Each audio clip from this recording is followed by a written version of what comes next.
డాకు మహారాజ్ చిత్రానికి సంబంధించి 3 days collections report ఏ విధంగా ఉన్నాయన్నది ఓసారి మాట్లాడుకుందాం. సో 3 డేస్కు గాను అఫీషియల్గా అనౌన్స్ చేసిన దాని ప్రకారం 92 కోట్ల రూపాయల గ్రాస్ మార్క్ అయితే డాకు మహారాజ్ చిత్రం అయితే అందుకున్నట్టుగా తెలుస్తోంది.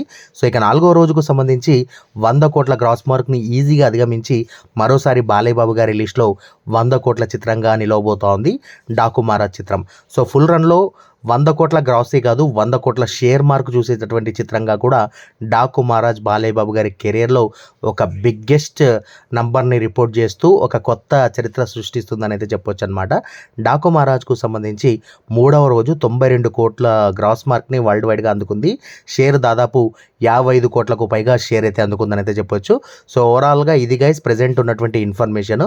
డాకు మహారాజ్కు సంబంధించి మరింత ఇన్ఫర్మేషన్ మరిన్ని వీడియోస్లో అయితే తెలుసుకునే ప్రయత్నం అయితే చేద్దాం. 3 రోజులకు గాను 92 కోట్ల మార్కు దాటినటువంటి ఈ చిత్రం ఇవాల్టితో 100 కోట్ల గ్రాస్ మార్క్ అయితే ఈజీగా అధిగమిస్తుందని అయితే చెప్పొచ్చు. సో ఇది గైస్ 4వ రోజుకు సంబంధించినటువంటి అఫీషియల్ అప్డేట్ రాగానే మరో వీడియో ద్వారా తెలియజేస్తాను. That's all for today. Bye guys.